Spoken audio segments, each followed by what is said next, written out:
সবাইকে স্বাগত দীপ্ত সংবাদে। সাথে রয়েছে দোলা ডলরের। শুরুতেই জানাবো সংবাদ শিরোনাম। বৃষ্টিতে চট্টগ্রামের পর রাজধানীতেও জলাবদ্ধতা, আরও কয়েকদিন বৃষ্টি অব্যাহত থাকার পূর্বাভাস। টানা বৃষ্টিতে দেশের বিভিন্ন হাওরে ডুবছে পাকা ধান, ফসল রক্ষা বাঁধ ভাঙায় আরও ক্ষতির আশঙ্কা।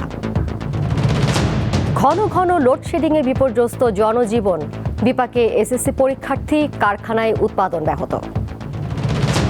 রাজধানীতে বাড়ছে ব্যাটারি চালিত রিকশার দৌরাত্ম্য, অনিয়ন্ত্রিত গতির কারণে প্রায় ঘটছে দুর্ঘটনা।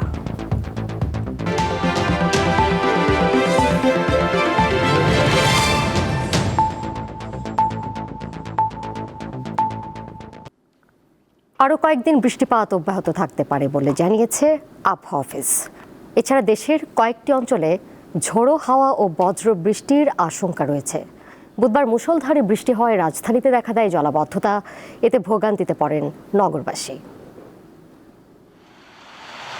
ঝুম বৃষ্টিতে ভিজেছে রাজধানী। ভোর না হতেই এমন বৃষ্টিতে দেখা দেয় জলাবদ্ধতা, তাই দিনের শুরুতে ভোগান্তিতে পড়তে হয় নগরবাসীর। অনেকেই ছাতা ছাড়া বের হয়ে বিপাকে পড়েন, বাধ্য হয়ে আশ্রয় নেন নিকটস্থ দোকান বা ভবনে। আর যাদের কাছে ছাতা ছিল তারাও পুরোপুরি রক্ষা পাননি। বৃষ্টির কারণে সড়কে গণপরিবহনের সংখ্যা কমে যাওয়ায় সবচেয়ে বেশি ভোগান্তিতে পড়েন সাধারণ মানুষ। আমার এখন তো অফিসে যেতে হবে, কারণ অনেক লেট হয়ে গেছে। এখন যদি রিক্সা না পাই তাহলে তো অফিসে তো এটা মানবে না। 30 টাকার ভাড়া 30 টাকায় নেওয়া হয়, 40 টাকার ভাড়া 40 টাকায় নেওয়া হয়।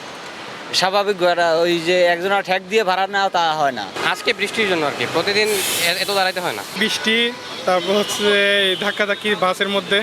সকাল তখন বৃষ্টি হইতেছে, গাড়ি পাইতেছে না, অনেক সময় ধরে দাঁড়ায় আছে। বৃষ্টির প্রভাবে ঢাকার বিভিন্ন সড়ক ও গলিতে দেখা দেয় জলাবদ্ধতা, এতে বিভিন্ন যানবাহন চলে ধীর গতিতে।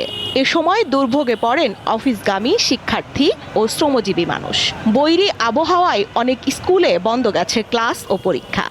বৃষ্টির কারণে এই ছাত্ররা যে আসতে পারবে না, এই কারণে পরীক্ষা বন্ধ করে স্থগিত করছে। পরীক্ষা হওয়ার কথা ছিল, কিন্তু কিছুক্ষণ আগে ওইটা পোস্টপন্ড হয়েছে। দুর্যোগপূর্ণ আবহাওয়া, অতিরিক্ত বৃষ্টি, আজ যাতায়াতে খুবই কষ্ট হয়ে গেছে। আমার ওই জায়গায় অনেক পানি জমছে। বৃষ্টিপাত আরও কয়েকদিন অব্যাহত থাকতে পারে বলে জানিয়েছে আবহাওয়া অফিসের এই কর্মকর্তা। চলমান যে বৃষ্টি রয়েছে এটা কন্টিনিউ করবে। এটা আগামী মাসের 3-4 তারিখ পর্যন্ত অনেক জায়গায় ভারী থেকে অতি ভারী বর্ষণ হবে। এর প্রভাবে মাঝে মাঝে বৃষ্টি হবে, যেটা হচ্ছে আগামী 4-5 তারিখ পর্যন্ত অনেক জায়গায় ভারী বর্ষণ হবে। এই সময় বৃষ্টি না, ভারী বর্ষণ না, এর সাথে বজ্রপাত রয়েছে এবং কালবৈশাখী ঝড়ো হাওয়া রয়েছে, এমনকি সাগর উত্তাল রয়েছে। জনসাধারণকে সতর্ক থাকার আহ্বান জানিয়ে তিনি আরও বলেন, পশ্চিমা লঘুচাপের কারণে আগাম বৃষ্টি হচ্ছে, একই সাথে বজ্রপাতেরও সম্ভাবনা বেড়েছে। স্বস্তিকা সিংহ, দীপ্ত সংবাদ, ঢাকা। এদিকে বৃষ্টিতে বুধবার টানা দ্বিতীয় দিনের মতো তলিয়ে যায় বন্দর নগরী চট্টগ্রামের নিচু এলাকায়। জলাবদ্ধতায় চরম ভোগান্তিতে পড়েন নগরবাসী। চট্টগ্রামের জলাবদ্ধতা অব্যাহত থাকায় দুঃখ প্রকাশ করে সমস্যা সমাধানে উদ্যোগ নেওয়ার কথা জানিয়েছেন প্রধানমন্ত্রী। চট্টগ্রামের টানা দ্বিতীয় দিনের মতোই কিন্তু নির্মাঞ্চলগুলো এভাবে জলজটের সৃষ্টি হয়েছে। সকাল থেকে এই প্রবর্তকের মোড়ে হাঁটু থেকে কোমর পানি। সাধারণ মানুষের যে দুর্ভোগ, সে দুর্ভোগ আপনাদেরকে শোনানোর চেষ্টা করব। অবস্থা বেশি খারাপ। এখানে চট্টগ্রাম মেডিকেলে আমার এক বন্ধুর বাচ্চা দেখতে আসলাম, কিন্তু এই অবস্থা হবে জানলে তো আসতাম না। বন্দর নগরী বলে কথা, এটা আরো উন্নত হওয়া দরকার। পানি সামনের দিকে বুক ভ্রমণ পানি, একান্ডু পর্যন্ত পানি। দুর্ভোগ তো অনেকেই দুর্ভোগ। জিসি মোড়ে আমার বাসা, তো আমি যে এখন বাসায় যাব, এই আবার পানি মারিয়ে যেতে হচ্ছে আর কি। গতকালকে অফিস শেষ করে সেম এতটুকু পানিতে এখান দিয়ে যাওয়া লাগছে, আর কোনো ওয়ে নাই। যে ফার্মাসিউটিক্যালে জব করি, এখন আবার অফিসে যাইতে হচ্ছে। তো আমরা আমাদের জবের জন্য আসলে এত কষ্ট করে যাইতে হচ্ছে। রিক্সাওয়ালারা খুবই কষ্ট করতেছে, সবার অনেক কষ্ট, খুব বেশি কষ্ট। কষ্ট তো হচ্ছে। এখানে তো মনে করেন যে পানিগুলো উঠতেছে, নালার যে কাজ করতেছে ওরা, যে মনে করে একটা করে তো একটা শেষ করে তো আরেকটা করছে না। এটা আমাদের জন্য একটা সম্পূর্ণ ব্যর্থতা, আর কিছু না। কিন্তু বাচ্চা নিয়ে এই অসুস্থ অবস্থায় হসপিটালে যাওয়া অনেক কষ্ট। বৃষ্টি কিন্তু মানুষের জন্য বৃষ্টি বিলাস বলা হয়, কিন্তু চট্টগ্রামের মানুষের জন্য বৃষ্টি মানে হচ্ছে একটি আতঙ্ক। ঝড়ো হাওয়া যখন বাড়তে থাকে, বৃষ্টির তীব্রতা যখন বাড়তে থাকে, তখন চট্টগ্রামের নিম্নাঞ্চলগুলো এভাবে পানিতে তলিয়ে যায়। নগরকে এভাবে অপরিকল্পিতভাবে যারা তৈরি করেছে তারা কিন্তু এই দায় এড়াতে পারে না। এক গলা পানি হয়েছে আমাদের, দেখেন অনেক কষ্ট। সময় যে দেখেন তো বন্ধ হয়ে গেছে, দেখেন না পানি উঠে গেছে, কাস্টমার আসতে পারতেছে না, তারপর অনেক মাল নষ্ট হয়ে গেছে। চট্টগ্রামের এই জলাবদ্ধতার অভিশাপ থেকে সাধারণ মানুষ কিভাবে মুক্তি পাবে সেটি কিন্তু আজ সংসদ ভবনও যে প্রধানমন্ত্রী তারেক রহমান তিনিও বলেছেন সবাইকে যেন তাড়াতাড়ি এখান থেকে মুক্ত করা হয়। চট্টগ্রামের প্রবর্তক মোড় থেকে রুনা আনসারী, দীপ্ত সংবাদ। এদিকে সিলেট বিভাগে চলতি মৌসুমে সর্বোচ্চ বৃষ্টিপাত রেকর্ড করা হয়েছে মৌলভীবাজারে। গত 24 ঘন্টায় ভারী বর্ষণে বিভাগের বিভিন্ন জেলায় পানি জমে ফসল ক্ষতিগ্রস্ত হয়েছে, বেড়েছে জনভোগান্তিও। মৌলভীবাজারে টানা বৃষ্টিতে মনু নদীর পানি বাড়ছে, যা স্থানীয়দের মধ্যে বন্যার আশঙ্কা বাড়িয়ে তুলেছে। প্রতিদিনের বৃষ্টিতে নদীর পানি বিপদসীমার দিকে ধাবিত হচ্ছে বলে জানিয়েছেন সংশ্লিষ্টরা। ইতোমধ্যে নদী তীরবর্তী নিম্নাঞ্চলগুলোতে পানি প্রবেশ করতে শুরু করেছে, ফলে কৃষিজমি ও বসতবাড়ি ক্ষতিগ্রস্ত হওয়ার শঙ্কা দেখা দিয়েছে। সুনামগঞ্জের মধ্যনগর উপজেলায় বৌলাই নদীর পানির চাপে ভেঙে গেছে ঝিনিরিয়া হাওরের রাস্তা, এতে তলিয়ে যাচ্ছে বড় ফসল। রাস্তাটির আশেপাশে প্রায় 26 হেক্টর বোরো ধানের মধ্যে 15 হেক্টর জমির ধান কাটা হলেও বাকিগুলো বৃষ্টির পানিতে নিমজ্জিত। টানা বৃষ্টি ও উজানের ঢলে হবিগঞ্জের বেশ কয়েকটি হাওর প্লাবিত হয়েছে। এতে জেলার কৃষিখাতে বড় ধরনের ক্ষতির আশঙ্কা দেখা দিয়েছে। জেলার বানিয়াচং, আজমেরীগঞ্জ ও লাখাই উপজেলার বিভিন্ন হাওরে প্রায় 5000 হেক্টর জমির পাকা বোরো ধান পানিতে তলিয়ে গেছে। এই কষ্ট করে কিন্তু আজকে আমরা করে একটাও ধান তুলতে পারিনি। 18 খেরের দেখার মধ্যে শাক সম্পূর্ণ পানির তলে। 16 জায়গা করছিলাম, 5 জায়গা হাঁটাইছি, 10 জায়গা চলে গেছে, 11 জায়গা চলে গেছে। এখন হাইটে সাইডে ওই যে আমরা কোনো শান্তি নাই, এটা অবস্থা আছে। ভারী বৃষ্টিপাত ও উজানের পাহাড়ি ঢলে নেত্রকোনার হাওর অঞ্চলে তৈরি হয়েছে উদ্বেগজনক পরিস্থিতি। দ্রুত বাড়ছে নদ নদীর পানি, ফলে যে কোনো সময় ফসল রক্ষা বাঁধ ভেঙে হাওরের বোরো ধান তলিয়ে যাওয়ার শঙ্কা করছেন কৃষকরা। টানা বৃষ্টিতে কুমিল্লা নগরে সৃষ্টি হয়েছে তীব্র জলাবদ্ধতা। নগরের কুমিল্লা ঈশ্বর পাঠশালা কেন্দ্রে পরীক্ষার সময় ক্লাসরুমে পানিতে ডুবে যাওয়ায় এসএসসি পরীক্ষার্থীদেরকে বেঞ্চের ওপর পা তুলে পরীক্ষা দিতে হয়েছে। সঞ্জিদা স্নিগ্ধা, দীপ্ত, বার্তা কক্ষ। দেশের 7 জেলায় বজ্রপাতে অন্তত 12 জনের মৃত্যুর খবর পাওয়া গেছে। বুধবার বিভিন্ন সময় এসব মৃত্যুর ঘটনা ঘটে। এর মধ্যে পটুয়াখালীতে 4 জন, জামালপুরে 2 জন, বরগুনায় 2 জন, ময়মনসিংহে 1 জন, বাগেরহাটে 1 জন, রংপুরে 1 জন ও রাজবাড়ীতে 1 জনের মৃত্যু হয়। এদিকে গত 2 দিনে পটুয়াখালীর কলাপাড়া ও রাঙ্গাবালী সহ জেলার বিভিন্ন উপজেলার অন্তত 50টি গরুর মৃত্যুর খবর পাওয়া গেছে। বৃষ্টি এবং বজ্রপাত চলাকালে অসচেতনতার কারণে এবং ঘরের বাইরে থাকায় হতাহতের ঘটনা ঘটছে বলে জানান সংশ্লিষ্টরা।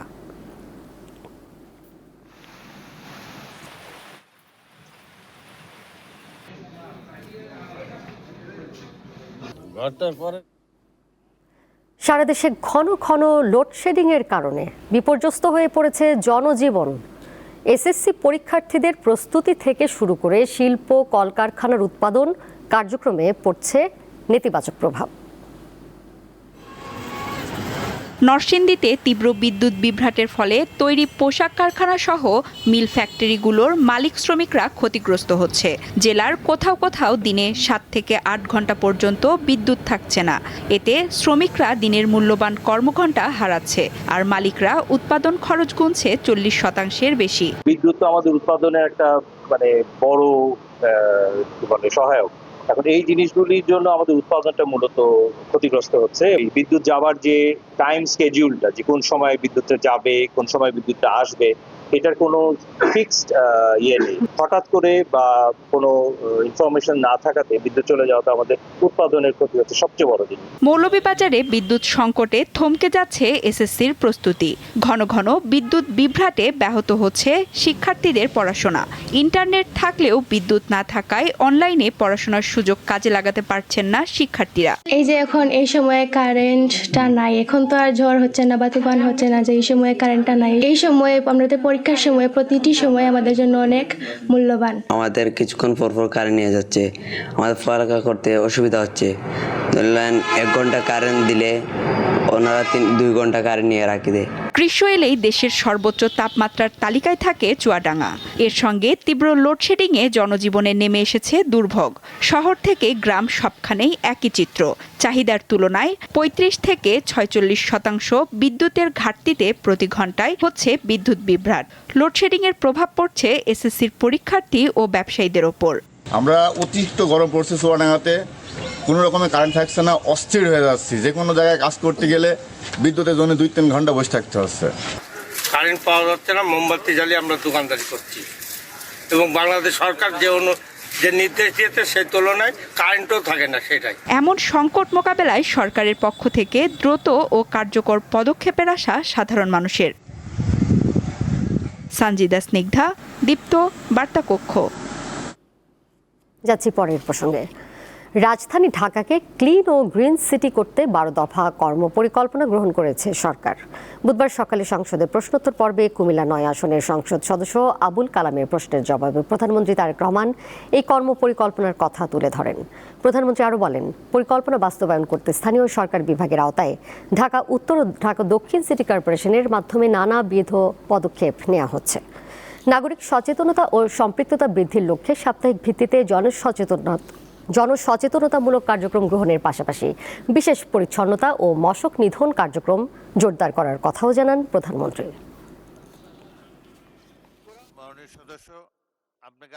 নাগরিক সচেতনতা ও সম্পৃক্ততা বৃদ্ধির লক্ষ্যে সাপ্তাহিক ভিত্তিতে জনসচেতনামূলক কার্যক্রম গ্রহণের পাশাপাশি বিশেষ পরিচ্ছন্নতা ও মশক নিধন কার্যক্রম জোরদার করার চেষ্টা করা হচ্ছে। সেকেন্ডারি ট্রান্সফার স্টেশন সমূহ যেমন অর্থাৎ বর্জ্য ফেলার স্থান আধুনিকরণের লক্ষ্যে ল্যান্ডস্কেপিং, সবুজায়ন, সচেতনামূলক গ্রাফিতি কাজ অন্তর্ভুক্ত করে পরিবেশ সম্মতভাবে বর্জ্য ব্যবস্থাপনা করা হচ্ছে। মাননীয় স্পিকার, গণপ্রজাতন্ত্রী বাংলাদেশ সরকারের মাননীয় প্রধানমন্ত্রী তারেক রহমানের সঙ্গে সৌজন্য সাক্ষাৎ করেছেন জাপানের কৃষিমন্ত্রী ও দেশটির সরকারের বিশেষ দূত সুজুকি নোরিকাজুর নেতৃত্বে একটি উচ্চ পর্যায়ের প্রতিনিধি দল। বুধবার বিকেলে জাতীয় সংসদ ভবনের প্রধানমন্ত্রীর কার্যালয়ে এই বৈঠক অনুষ্ঠিত হয়। সাক্ষাৎকালে প্রধানমন্ত্রীকে দায়িত্ব গ্রহণের জন্য জাপান সরকারের পক্ষ থেকে অভিনন্দন জানান জাপানের কৃষিমন্ত্রী। সেই সাথে বাংলাদেশ জাপান সম্পর্ককে আরও উচ্চতায় নিয়ে যাওয়ার আশাবাদ ব্যক্ত করেন। তিনি দুই দেশের মধ্যে ইকোনমিক পার্টনারশিপ এগ্রিমেন্ট কার্যকরভাবে এগিয়ে নেওয়ার উপর গুরুত্ব আরোপ করেন। বিশেষ দূত বাংলাদেশে জাপানি খাদ্যপণ্য রপ্তানি বৃদ্ধি এবং কৃষি ও প্রযুক্তি খাতে সহযোগিতা সম্প্রসারণে আগ্রহ প্রকাশ করেন। প্রধানমন্ত্রী তারেক রহমান বলেন, জাপান ও বাংলাদেশ দীর্ঘদিনের পরীক্ষিত বন্ধু। তিনি উল্লেখ করেন, বর্তমান সরকারের অন্যতম অগ্রাধিকার হল তরুণদের জন্য কর্মসংস্থান সৃষ্টি। এ লক্ষ্যে কৃষি খাত, ইলেকট্রনিক্স ও অটোমোবাইল খাতে জাপানের বিনিয়োগ বাড়ানোর আহ্বান জানান তিনি।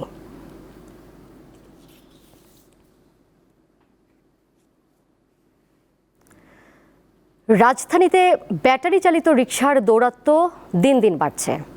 অনিয়ন্ত্রিত গতির এসব যান মাঝে মধ্যেই দুর্ঘটনার কবলে পড়ছে। এতে ঝুঁকিতে পড়ছেন যাত্রী ও চালকরা, কিন্তু দেখার যেন কেউ নেই। যত্রতত্র ব্যাটারি চালিত রিকশার দাপট নিয়ে 2 পর্বের প্রতিবেদনের আজ শেষ পর্ব। রাজধানী সহ সারা দেশে বিভিন্ন অলিগলিতে ব্যাটারি চালিত রিকশার দাপট এখন নিত্যদিনের বাস্তবতা। নেই কোনো লাইসেন্স, নেই গতির নিয়ন্ত্রণ, আর এই অনিয়ন্ত্রিত গতির বলি হচ্ছে সাধারণ মানুষ।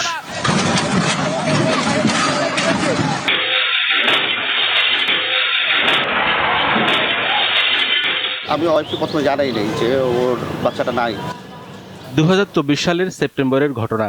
অন্তঃসত্ত্বা স্ত্রীকে চিকিৎসক দেখিয়ে রাজধানীর বাসায় ফিরছিলেন শাহিদ আহমেদ, কিন্তু বেপরোয়া একটি ব্যাটারি চালিত রিকশা তছনছ করে দেয় তাদের পৃথিবী।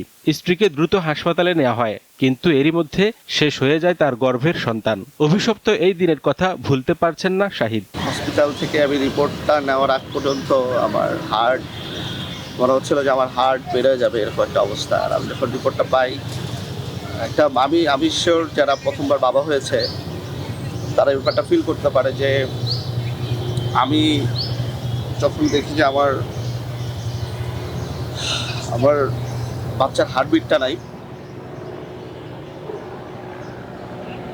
এরপর আমি ভাষায় প্রকাশ করতে পারবো না যে আমার কথা খারাপ লাগছে। তিনি জানান, সন্তান হারানোর শোকের সাথে শুরু হয় তাদের মানসিক বিপর্যয়। শাহিদের স্ত্রী সাইমা আক্তার মিম মেডিকেল শিক্ষার্থী হওয়ায় শারীরিক মানসিক কষ্টের পাশাপাশি তার পড়াশোনার অপূরণীয় ক্ষতি হয়। আমরা যারা প্রথম বাবা হওয়ার ফিলিংস যারাই পেয়েছে, আল্লাহ তাআলা দিয়েছে, তারা জানে যে বাবা হব আসবে, এই ফিলিংসের উপরে দুনিয়ার কোনো ধরনের ফিলিংস থাকতে পারে বলে আমার মনে হয় না। তো এখনও অবধি আমি আমার প্রথম বাচ্চা, বাচ্চাটা থাকলে হয়তো 1-1.5 বছর বয়স হতো, আমরা এখনও মিস করি আর সারা জীবন মিস করি। আর আমি চাই না যে আর কারো এই এত বড় অপূরণীয় ক্ষতিটা হোক। চিকিৎসকরা জানান, ব্যাটারি চালিত রিকশার যাত্রীর পাশাপাশি চালকদের জীবনও মারাত্মক ঝুঁকির মধ্যে পড়ছে। 1626 জন অ্যাক্সিডেন্টাল রোগীর চিকিৎসা দিয়েছে এমার্জেন্সি ভিত্তিতে ঈদের বন্ধে। সেখানে অটো চালিত অ্যাক্সিডেন্টের সংখ্যা ছিল 387। একটি মানুষ ধরি প্রতিদিন টানা গাড়ি চালায়, এটি যে শুধু যে গাড়ির অ্যাক্সিডেন্টের ক্ষেত্রেই আপনার ব্যাপারটা প্রযোজ্য তা না, ড্রাইভারের নিজের স্বাস্থ্যগত দিক থেকেও এটা আমি মনে করি যে এক ধরনের ঝুঁকি। শাহিদ আহমেদের জীবনের ট্র্যাজেডি কেবল একটি দুর্ঘটনা নয়, এটি আমাদের অব্যবস্থাপনার চরম এক প্রতিফলন। একটি স্বপ্ন অঙ্কুরে বিনষ্ট হয়েছে, কিন্তু প্রশ্ন হলো আর কত প্রাণ ছড়লে টনক নড়বে প্রশাসনের। এই অবৈধ ও অনিয়ন্ত্রিত মরণফাঁদগুলো কি এভাবেই রাজপথে দাপিয়ে বেড়াবে? হেদায়েতুল্লাহ সীমান্ত, দীপ্ত সংবাদ, ঢাকা। বোতলজাত সয়াবিন তেল লিটারে 4 টাকা বাড়িয়ে 199 টাকা করা হয়েছে বলে জানিয়েছেন বাণিজ্যমন্ত্রী খন্দকার আব্দুল মুক্তাদির। বুধবার বাণিজ্য মন্ত্রণালয়ের সভাকক্ষে ভোজ্য তেলের বাজার মূল্য নিয়ে সংবাদ সম্মেলনে তিনি তথ্য জানান। বাণিজ্যমন্ত্রী বলেন, বোতলজাত তেলের পাশাপাশি খোলা তেলেও লিটারে 4 টাকা বৃদ্ধি করে 175 টাকা থেকে 179 টাকা করা হয়েছে। বৈশ্বিক পরিস্থিতির কারণে সারা বিশ্বেই পণ্যের মূল্য বৃদ্ধি পাচ্ছে বলে উল্লেখ করেন তিনি। এতে বাজারে সরবরাহ পরিস্থিতি স্বাভাবিক হবে বলেও জানান বাণিজ্যমন্ত্রী।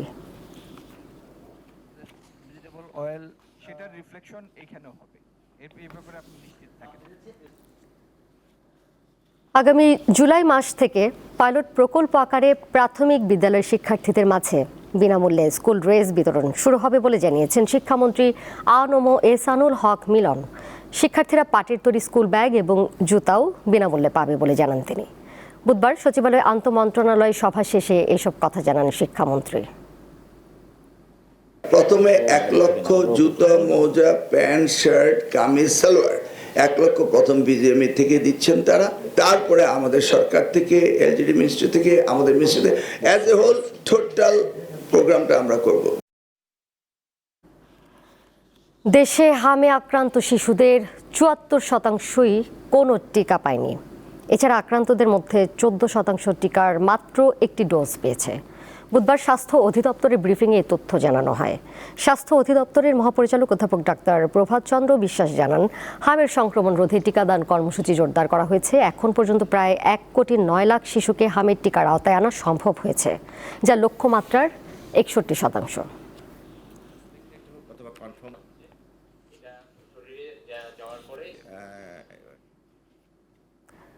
2025 সালে দেশে এইচআইভি এইডস আক্রান্ত হয়ে 219 জন মারা গেছে। রোগী শনাক্ত হয়েছে 1491 জন, যা বিগত বছরগুলোর মধ্যে সর্বোচ্চ।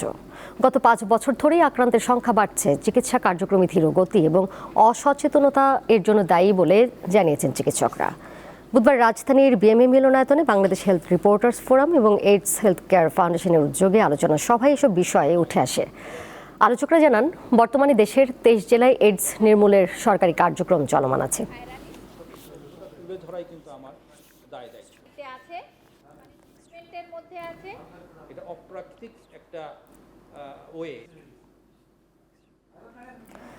সাধারণ আইনজীবী ও জুলাই যোদ্ধাদের দাবির পরিপ্রেক্ষিতে আওয়ামী পন্থী আইনজীবীদের সুপ্রিম কোর্ট আইনজীবী সমিতির নির্বাচন করতে দেওয়া হচ্ছে না বলে জানিয়েছেন বিএনপির নবনির্বাচিত আইন সম্পাদক ও সিনিয়র আইনজীবী বদরুদ্দোজা বাদল। বুধবার সুপ্রিম কোর্ট প্রাঙ্গণে সাংবাদিকদের এ কথা বলেন বিএনপির আইন সম্পাদক। এর আগে জাতীয়তাবাদী আইনজীবী ফোরামের নেতারা বলেন, আইনগতভাবে আওয়ামী লীগের কার্যক্রম নিষিদ্ধ, তাই তাদের আইনজীবী সমিতির নির্বাচনে অংশ নেওয়ার সুযোগ নেই। আওয়ামীপন্থী আইনজীবীদের সব ধরনের তৎপরতা সুপ্রিম কোর্টে প্রতিহত করার হুঁশিয়ারি দিয়ে তারা আরও বলেন, সুপ্রিম কোর্টে তাদের সভা সমাবেশ বা সাংবাদিক সম্মেলন করার আইনগত বৈধতা নেই। প্রিয় সাংবাদিক, আন্তর্জাতিক প্রসঙ্গ। ভারতের পশ্চিমবঙ্গ বিধানসভা নির্বাচনে দ্বিতীয় দফায় ভোট গ্রহণ শেষ হয়েছে। দ্বিতীয় দফায় 142টি আসনে ভোট নেওয়া হয়। এ দফায় কলকাতার ভবানীপুর আসন থেকে প্রতিদ্বন্দ্বিতা করেন মুখ্যমন্ত্রী মমতা বন্দ্যোপাধ্যায় ও বিজেপি নেতা শুভেন্দু অধিকারী। স্থানীয় সময় সকাল 4টা থেকে বুথে বুথে ভোট গ্রহণ শুরু হয়।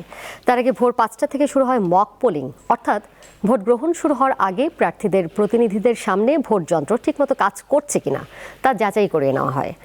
এর আগে 23 এপ্রিল 152টি আসনে প্রথম দফায় ভোট গ্রহণ হয়েছিল। রাজ্যের মোট 294টি কেন্দ্রে নির্বাচনের ফল ঘোষণা হবে 4 মে।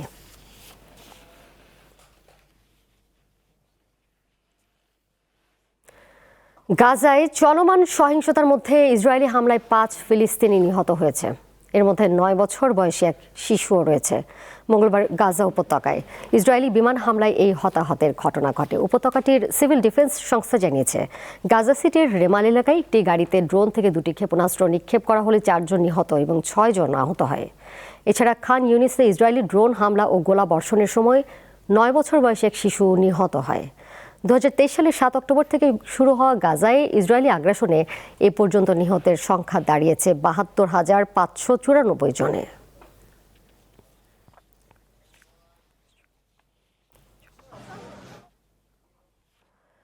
ইরানের বন্দরগুলোতে মার্কিন নৌ অবরোধের মেয়াদ আরও দীর্ঘায়িত করার প্রস্তুতি নিতে নির্দেশ দিয়েছেন যুক্তরাষ্ট্রের প্রেসিডেন্ট ডোনাল্ড ট্রাম্প।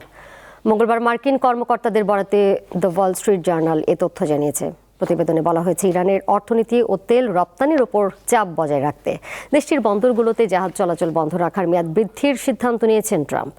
মার্কিন কর্মকর্তারা জানান, ইরানে আবারও বোমা হামলা শুরু করা বা পুরোপুরি সরে যাওয়ার চেয়ে অবরোধ চালিয়ে যাওয়া তুলনামূলক কম ঝুঁকিপূর্ণ বলে ট্রাম্প মনে করেন। এ খবরের পর বিশ্ববাজারে তেলের দাম নতুন করে বেড়েছে।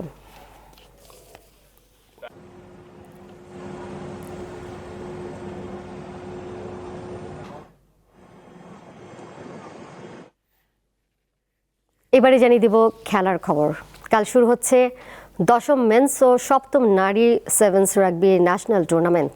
পুরুষ ও নারী মিলিয়ে 26টি দল অংশ নিচ্ছে। এবার বাংলাদেশ আনসার ফেডারেশনের কর্তাদের বিরুদ্ধে মন গড়া ফিক্সচার করার অভিযোগ করেছে, যদিও তা অস্বীকার করেছে রাগবি ফেডারেশন।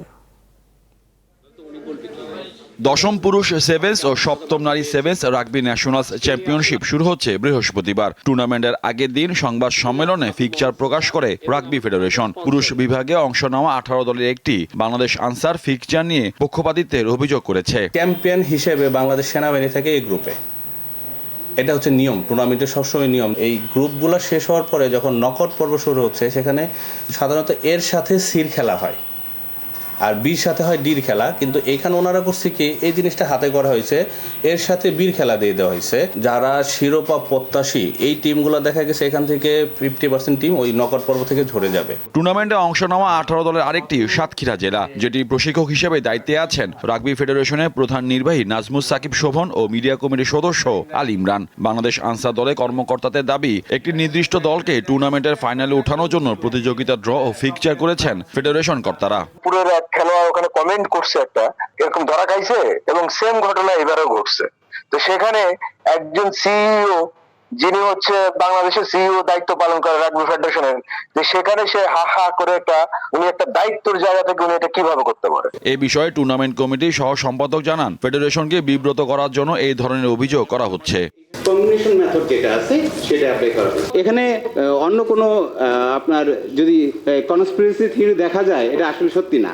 দেশে ক্রীড়াঙ্গনের অবস্থা বিবেচনা করলে পেছনের সারিতে অবস্থান বাংলাদেশের রাগবির, কিন্তু টুর্নামেন্ট নিয়ে যখন কাদা ছোড়াছুড়ির মতো অবস্থা, তখন খেলোয়াড়দের ভাগ্য ঝুলে থাকে নানা অনিশ্চয়তায়। মোহাম্মদ হাসিব, দীপ্ত স্পোর্টস, ঢাকা। ৮০-৯০-এর দশকের জনপ্রিয় প্রতিভা অন্বেষণ কর্মসূচি নতুন কুড়ির আদলে দেশব্যাপী শুরু হতে যাচ্ছে নতুন কুড়ি স্পোর্টস। এখন পর্যন্ত ১,৬০,৭৭৯ কিশোর কিশোরী রেজিস্ট্রেশন করেছে 18টি ইভেন্টে। এর মধ্যে ১,১৬,৬৪৬ জন কিশোর ও ৪৪,১৩৩ জন কিশোরী রয়েছেন। বুধবার দুপুরে জাতীয় ক্রীড়া পরিষদের সংবাদ সম্মেলনে বিষয়টি জানান যুব ও ক্রীড়া প্রতিমন্ত্রী আমিনুল হক। 12 থেকে 14 বছর বয়সী শিশুদের নিয়ে মোট 7টি জনপ্রিয় ইভেন্টে এই প্রতিযোগিতা হবে। আগামী 2 মে সিলেট জেলা স্টেডিয়ামে প্রধানমন্ত্রী তারেক রহমান এই কর্মসূচি উদ্বোধন করবেন।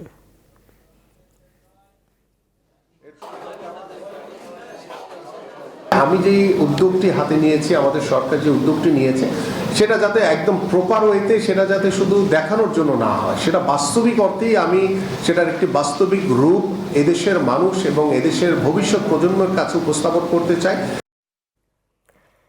এর সাথে শেষ করব দীপ্ত সংবাদ। যাবার আগে শিরোনামগুলো জানিয়ে দিব আরও একবার। বৃষ্টিতে চট্টগ্রামের পর রাজধানীতেও জলাবদ্ধতা, আরও কয়েকদিন বৃষ্টি অব্যাহত থাকার পূর্বাভাস।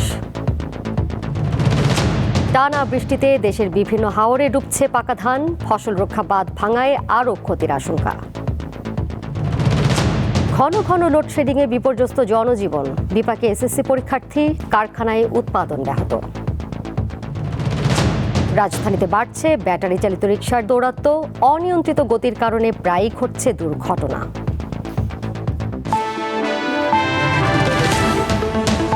এই ছিল এখনকার মতো। এর সাথে বিদায় নিচ্ছি আমি দোলা ডানোরেস। আরও তথ্য এবং বিনোদনের নানা খবরাখবর জানতে যুক্ত থাকুন দীপ্ত ডিজিটাল প্ল্যাটফর্মে। ধন্যবাদ সবাইকে এতক্ষণ সাথে থাকার জন্য।